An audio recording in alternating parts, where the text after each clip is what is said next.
Welcome to the Undefined Leader, where we reimagine leadership, redefine work, and get curious. Today, we are curious about micromanagement. Can you hold people accountable without micromanaging? And are they even related to each other? So to get us started, we're going to go to our expert linguist. Well, between the two of us, you're the expert linguist, Eric, on what does micromanagement even mean? And where does that word come from? Yeah, it's funny that I would be the linguist of the two of us because you speak more languages than I do. So you're probably the actual linguist. But it's funny, the word micro, it's a Greek word, mikros, which means small. So I do think like it's a funny term just in general. As someone who is fascinated by root words and studied Latin in school and, kind of how you build all these different words together to create meaning, that it would be small management or tiny management, because it's like a big problem.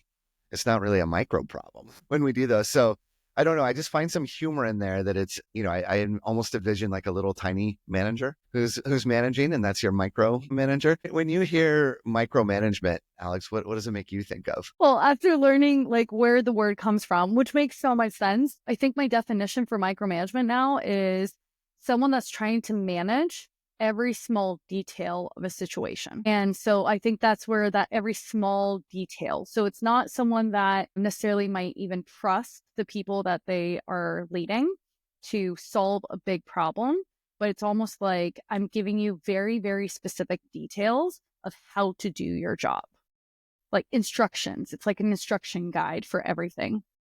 What do you think? Like, what do you think that's a okay statement to make about what micromanagement even means?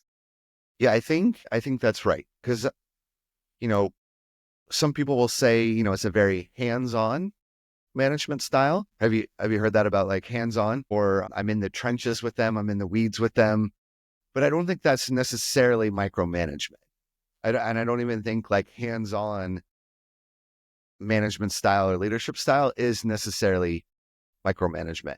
And this, Alex, this was like kind of a quasi conversation you and I had maybe a month or so ago. And I was like, I had a half formed idea to where I was saying like, I think like part of this idea of management is micromanagement is, do you feel micromanaged? Because I think like for some styles, we've talked about leadership styles and management styles, it does apply correctly or relevantly to what's going on.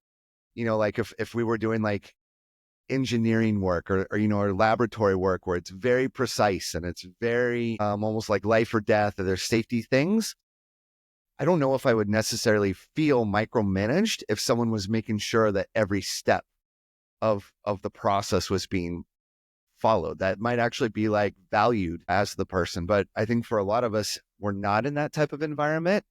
So we push back on this feeling of like every step and every process being controlled. Mm, that makes sense.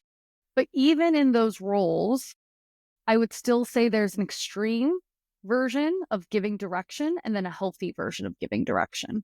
Like even in a role in where it has to be extremely precise, I think you can manage and give direction and clarity around something. And then there's like an extreme version of it. And that extreme version is the toxic side of it, which then turns into what we now call micromanagement. So is it what we're talking about then, control? Like is that ultimately like where it stems from, is the amount of control that somebody is trying to wield over whatever is being done? I think so. I think control is a pretty good needing to be in control in every small detail of a situation, a process that's happening. That makes So sense because when you think of what do micromanagers do, a lot of it is they are the bottleneck where they have to be CC'd to every email that's happening. Like, why do you need to be CC'd to every email that your employees are sending? That's a little bit of control, right? So I guess every example I can think of, control would be kind of that cornerstone of the situation. yeah, and control itself, again, just to kind of be maybe like nuanced in this, I think control itself is not necessarily a negative thing, again, depending on the situation. But I think we're probably on the same page, and probably most people listening to this, that obviously we're talking about micromanagement from like a negative type of thing, but it does, control isn't necessarily negative or positive. But could someone be micromanaging? This is like a curious question I have to you. Could someone be a micromanager and be micromanaging with the best intentions? Yeah, I think so. Because I don't think when you're a micromanager, you're not a bad person. It's not a part of your identity, I don't think. It's more of how you're behaving in a situation. So you could have the best intentions of wanting to support your team members, wanting to deliver the best product to customers. You can have very good intentions, but it's how you are approaching the situation. That is where I think micromanagement comes into play. 'Cause that makes sense. Cause we could say, that we, I think right now, where does this feeling of a need to control come from that results in like a micromanagement? And we could give some negative, like not as great intention things like a lack of trust, right? Or fear or anxiety or stress. We could say that it comes from just overall like chaos, like a lack of clarity and a lack of, well, but it could also just come from like perfectionism, right? Hmm. Of someone who wants everything to be perfect. And again, maybe for the right reasons. Like they want whoever the person they're managing it is to do their best or to look their best. And so they're going to control the prep, the research, the process, the outcome, kind of maybe out of this sense of perfectionism. Absolutely. And even the examples you gave, Derek, I don't think necessarily they're all just negative and just ill-intentioned. For example, trust. Yes, a micromanager could not trust their employees, and that is why they're micromanaging their behavior. But also, they may not trust themselves. There are a lot of leaders that don't trust themselves. They may not have the experience yet. They may have the experience, but they're afraid to fail. There's like so many fear things that come in that they might not feel confident in themselves. And when you don't have that confidence, you might just tend towards busy work. Well, let me just go back to what I was good at before I got promoted to a management role, for example. And so I think right now, micromanagement as a word is being used so much in the business world on social media. But I think sometimes we're just using that word to describe a bad manager.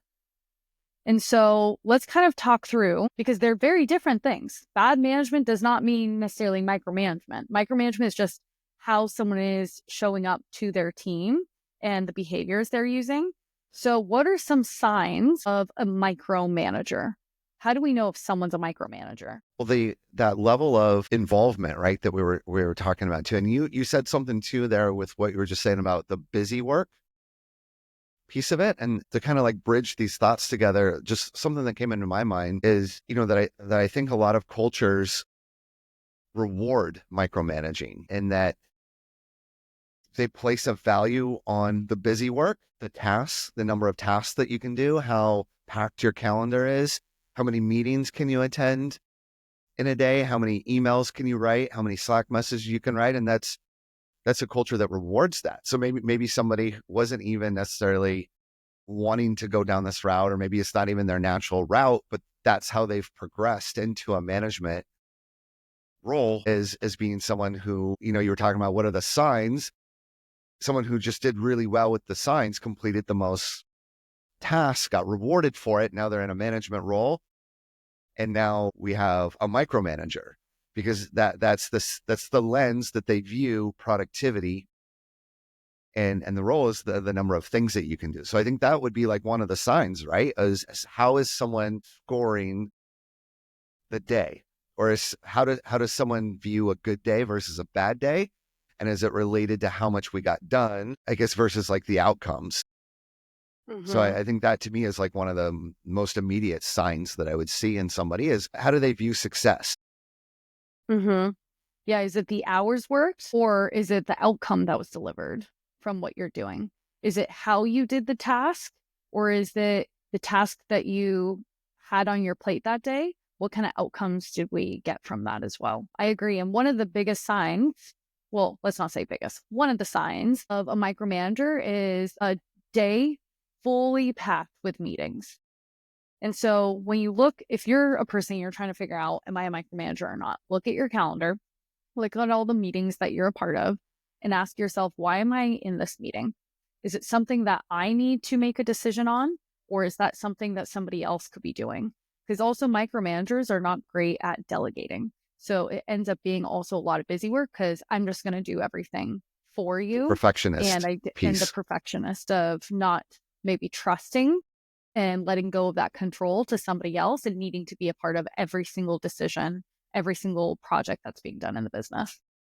If you're going to do the opposite of delegating, which we're connected all this, like in your beginning thing, right, with accountability. So if you're going to do the opposite of not delegating, right, you're going to have to accept a certain loss of productivity. That it does take longer to teach somebody how to do it than to do it yourself. Take longer. You talked about this as well, right? With your leadership style that, because you have a bit more of a coaching leadership style, you have to accept that the speed isn't going to be as fast as possible. So if you've always been rewarded by your high level of productivity, and that's how you view the lens of the world, which is like we're talking about the micromanagement, do you think there is a little bit of needing to be okay with a loss of productivity for a bigger Absolutely. outcome, for a bigger outcome? Absolutely.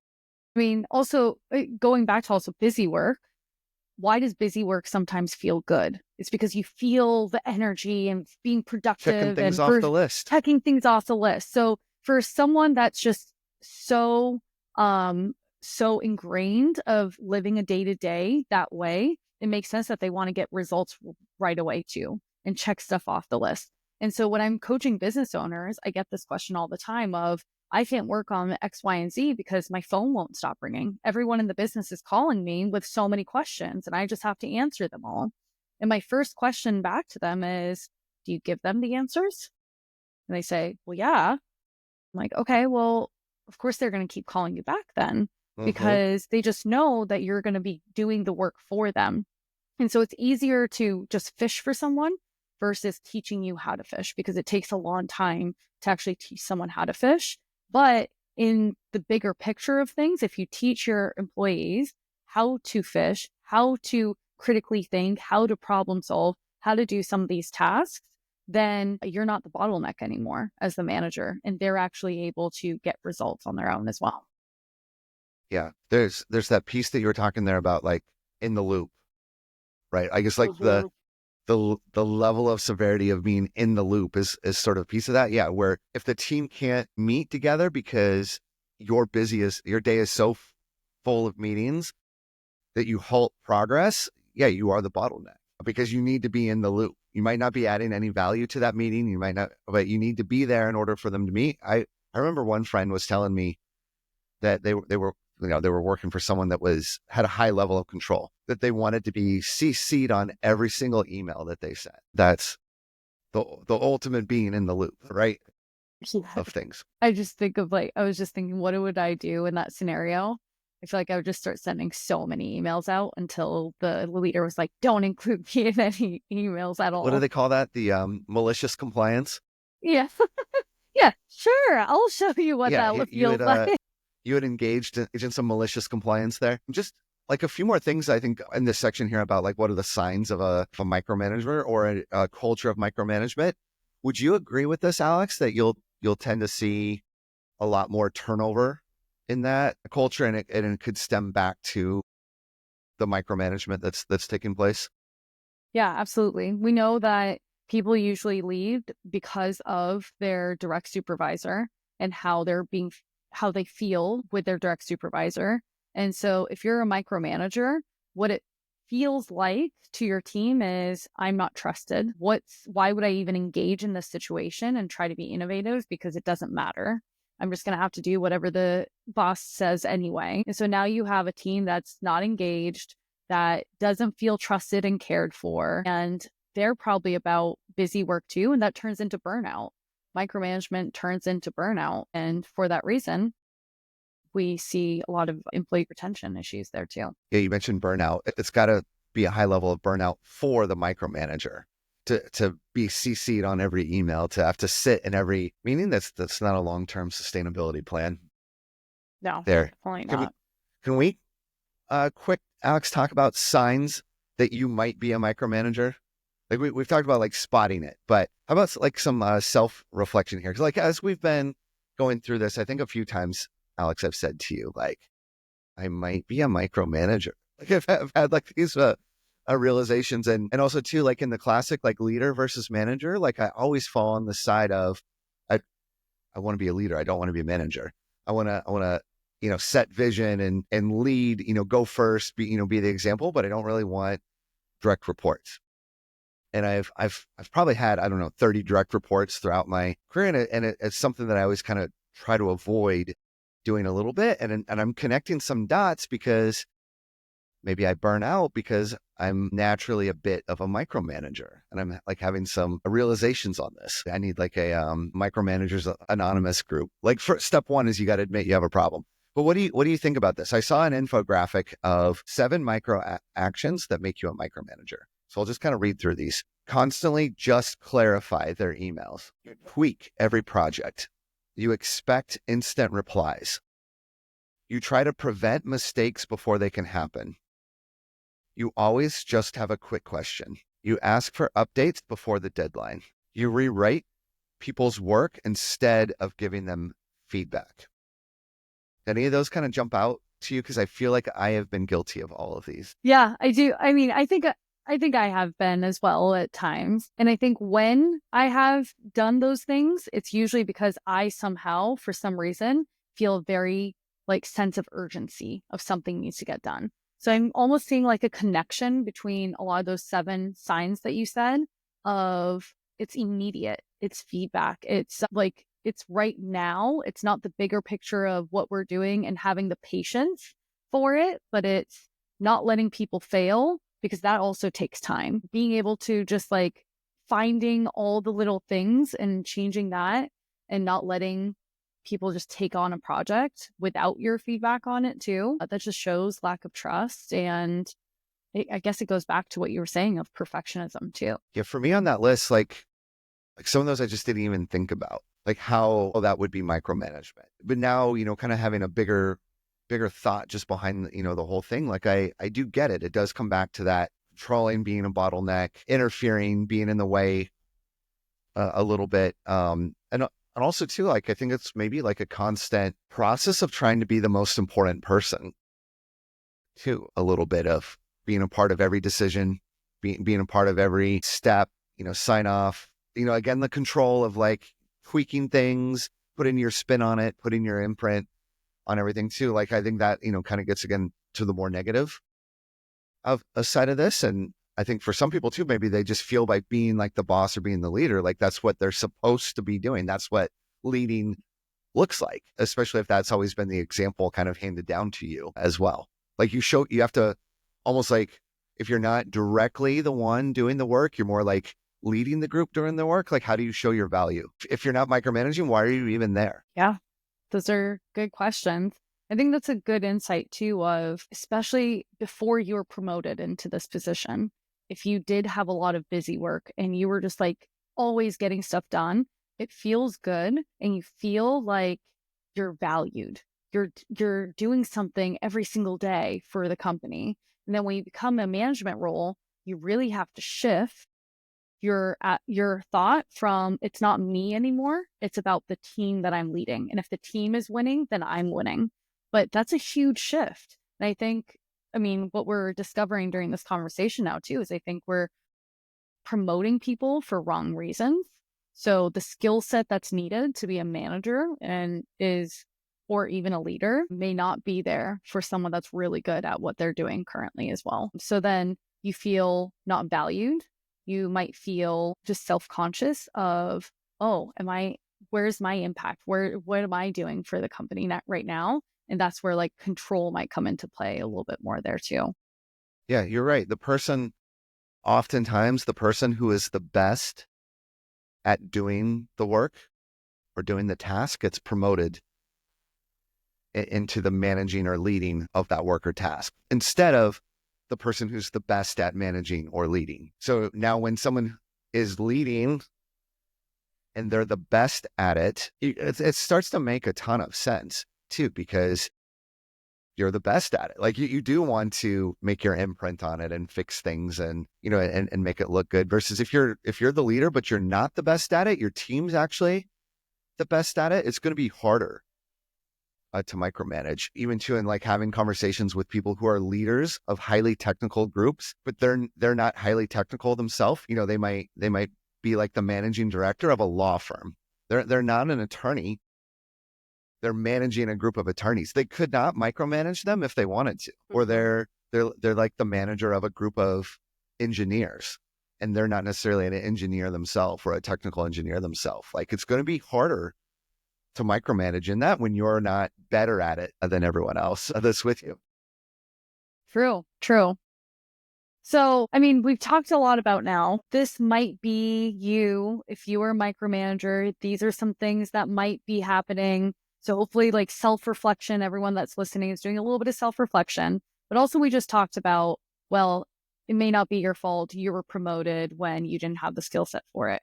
At the same time, this is a skill that can be learned. This is an experience that you can learn from and grow from and become a better manager and become a better leader for it too. So let's kind of dive a little bit into how do you actually hold people accountable without micromanaging? What are some skill sets needed? I'll get us started with, I think the number one thing that every leader and manager needs to be able to answer. And without this answer, I think you will always have to rely on micromanagement if you don't have the answer to it. What is the goal? What is the key objective of this? And what are the metrics of success? How do we know this is winning? I think the reason that's important is because if you're holding someone accountable, first of all, it needs to be a mutually agreed upon goal. We have to have a goal of saying, this is the task, this is the project. Now, what is actually the outcome, the desired outcome of that project? If we don't know what the desired outcome is, it's so easy for the leader to just be checking in all the time and trying to micromanage because we don't know what winning looks like in this situation. So I think we always have to start with, what does winning look like in this situation? And agree on that is the outcome, the desired outcome that we're going for. What do you think of that? I like that a lot. I like too how we're tying this into accountability. I've had a very evolving view on accountability, of how hard it is to hold people accountable. And I think because of how difficult it is, then you micromanage to make up for the gap that happens in there.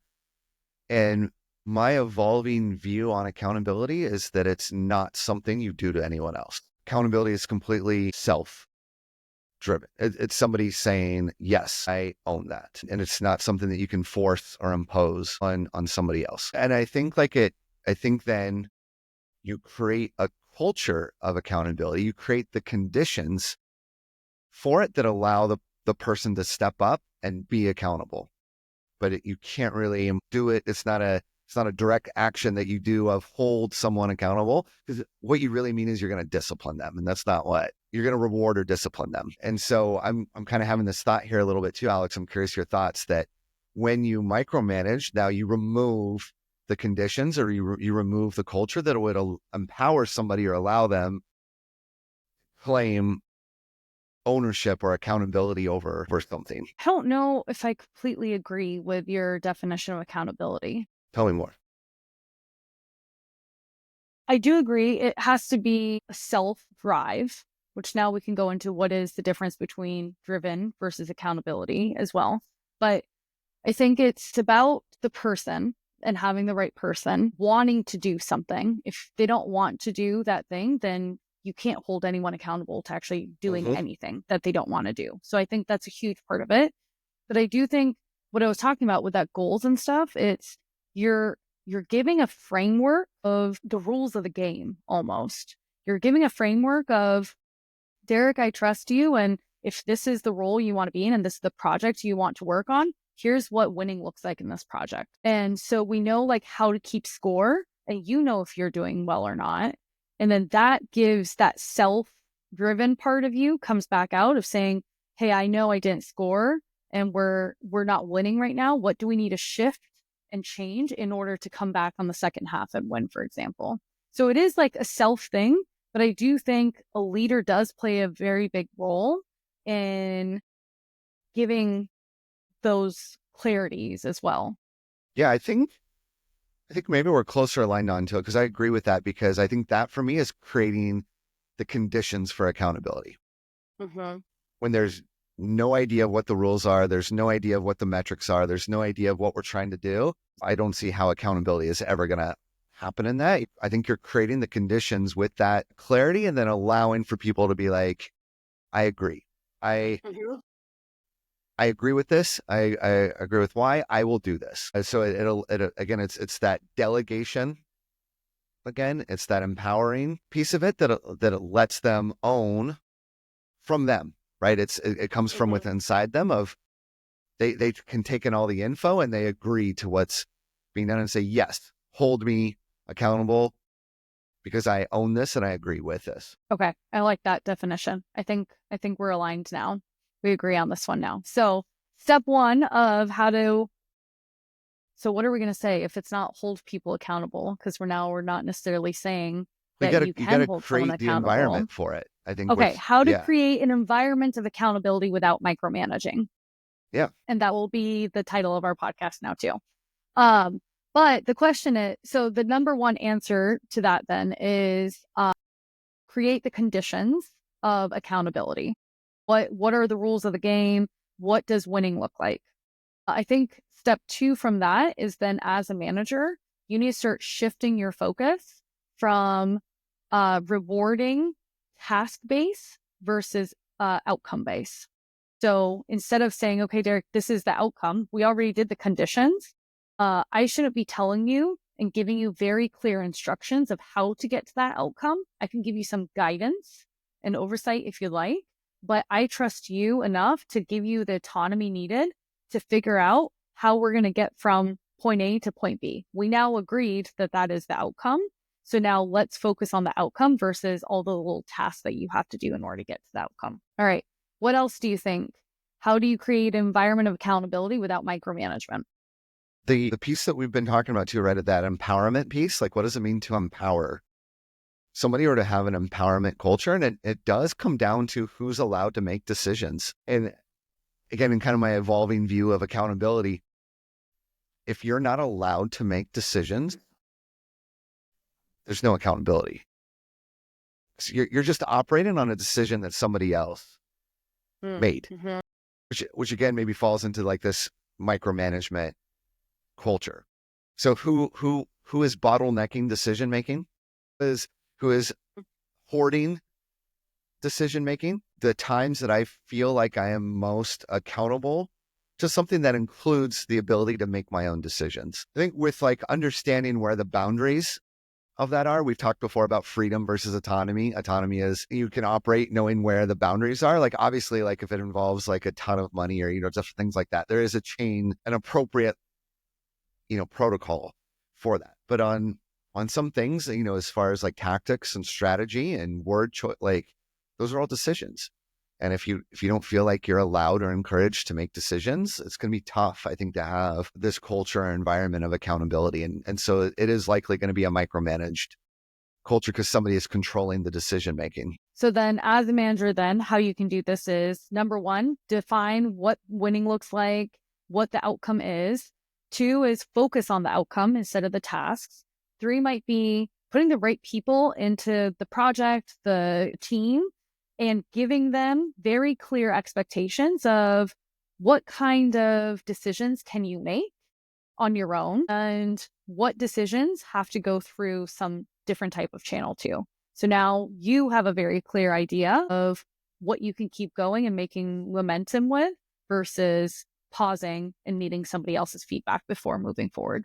I like that. I think the other thing that's important to this equation is communication, regular check ins. So, one of the things that a micromanager does a lot is sending you Slack or an email or showing up at your desk and saying, hey, tell me some progress. What's going on with this? Hey, what'd you do about this? And just constant need of having information about the project. Instead of doing that, what should be done is scheduled meetings, regular cadence. And I think there are two things. If it's a team environment, that you can have a team huddle. Maybe it's every week, maybe it's every other day. You decide on what the cadence needs to be for this project. And then during that team huddle, again, it's giving you, the people in that room, ownership of what they're being held responsible for as well. And so there's that side of it. The other one is regular one-on-ones. And so if you're having a one-on-one with your team members, that is the time to ask about progress. But also, again, we're not focusing on the task, but we're focusing on the outcome. And so a person that's not a micromanager might ask questions like, what are some roadblocks that you're facing with this project? How can I support you? Do you feel like you're on pace with where you want to be with this project so far? So asking questions like that. And then if that employee, you realize there are roadblocks or they need your support, now you can create a good game plan of how you can support them without, and they're asking for your support at that point. You're not inserting yourself into the situation. I really like that. To add another flavor of nuance into this, micros, a little micro a nuance here, in that hopefully it's been kind of like a theme of ours just throughout our different podcast episodes, of just making sure we're not trying to advocate for a one size fits all approach.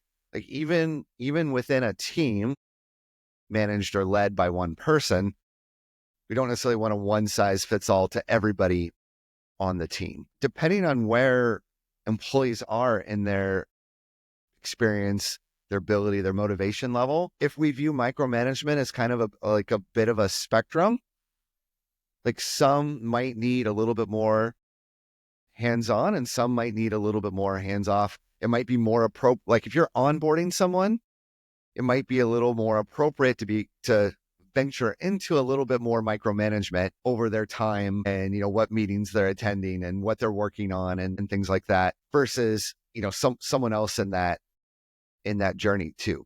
So I think maybe there, like you're talking about with like the one-on-ones and the clarity of things, and even say like, hey, I'm going to operate a little differently with you for the first couple of weeks. This isn't how I'm always going to operate with you too, because ultimately I want you to end up, over here where your day is in your control and you're choosing, those things. But for right now, just to make sure that, you're meeting the people that you need to meet, I'm going to control your calendar, your schedule. So I think too, like in management school, right, there's this idea of the skill will matrix, right, of high skill, low skill, high motivation, low motivation. And the goal is that you have a plan to help somebody move to where they're highly skilled and highly motivated. But depending on where they are on that matrix requires a different leadership style and leadership approach. Yes, context matters. At the same time, even the example you gave, Derek, about onboarding, I would still say that's not necessarily micromanagement. And there's a way to not micromanage that too, where you could give more guidance. I think there's a difference between guidance, oversight, and micromanaging. And so I think you can give more guidance, give more support, and be way more clear on what their week is going to look like without still micromanaging. And so like an example I can give you is there was a time when I was onboarding teammates and I would put every single thing on their calendar for the first 2 months because I want to make sure that they were meeting the right people. At the end, I switched to every single week on their calendar. There was one event that said, this is the purpose of the week.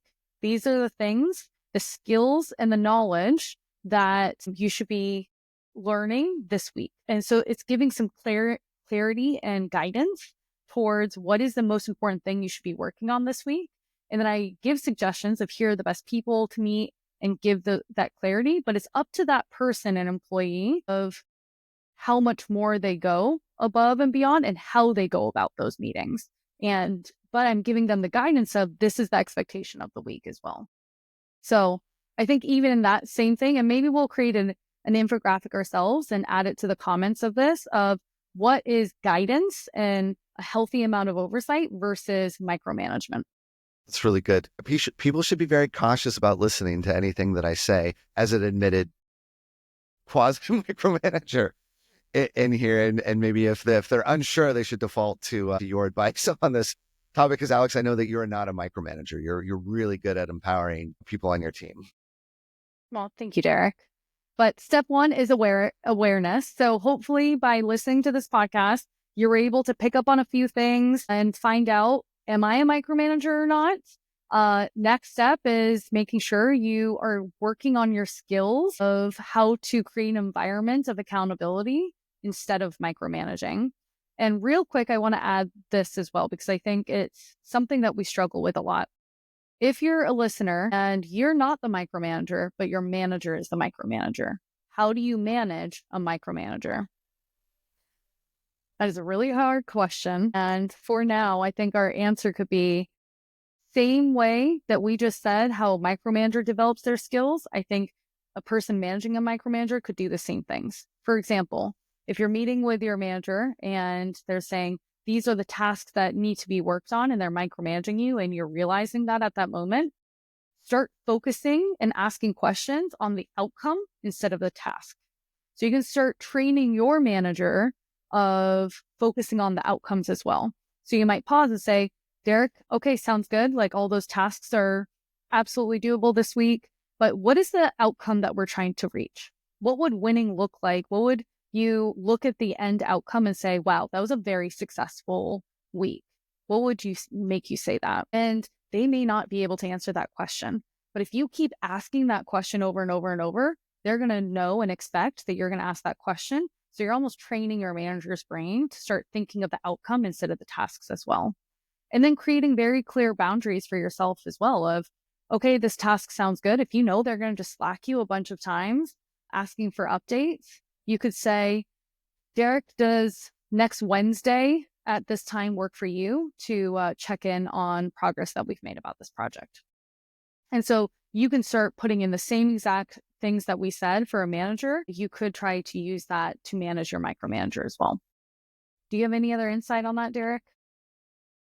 There's a lot of communication skills that I think that are going to go into your ability to navigate that dynamic when you're being micromanaged. And so I think everything that you said makes a lot of sense to me, but your ability to communicate those things and communicate boundaries and communicate mindset shifts and communicate expectations and be able to communicate back, like I need to be trusted, all those things, that's a high level of the ability to communicate.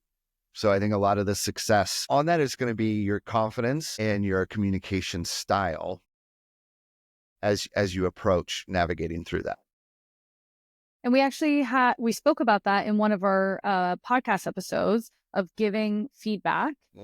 We talk about whole messaging, and Derek actually shares a formula you can use in order to give feedback to others and communicate in a whole way. So if you're curious, go back to that episode, which was about giving feedback, and hopefully that'll help you guys too. Eric, I'm curious before we go. Researching for this episode, you had the aha moment of, I might be a micromanager. Now that we kind of talk through all of it, what is your biggest takeaway coming out of this as a micromanager of how you're going to develop those skills as well? I've learned a lot from all this, and just my life experience has taught me a lot too, especially like when I look back on different things and how I know I wasn't always getting the outcomes that I wanted, and how I've just kind of had to adapt to that. And a lot of those adaptations, without maybe even being necessarily aware of it, we're moving away from micromanage tendencies on things. So now like the prep and thinking about this, my natural setting is a lot less micromanaging than it used to be. But I think I have things that inform just a lot of my decisions. Like there is a high, like a level of perfectionism in things. There's a level of wanting to be involved with people and things are hands-on. And so for me, I just need to have a lot of constant self-reflection, and I need to build for my own self guardrails that alert me when I'm straying into these things. And so I think that's my biggest takeaway of what are the guardrails that I have in place for myself. It's a great next step, Derek. Let's talk about that again in a few months and see how those guardrails helped you. Yeah, for sure. And I hope this helped everybody else listening. Thanks for listening to the Undefined Leader.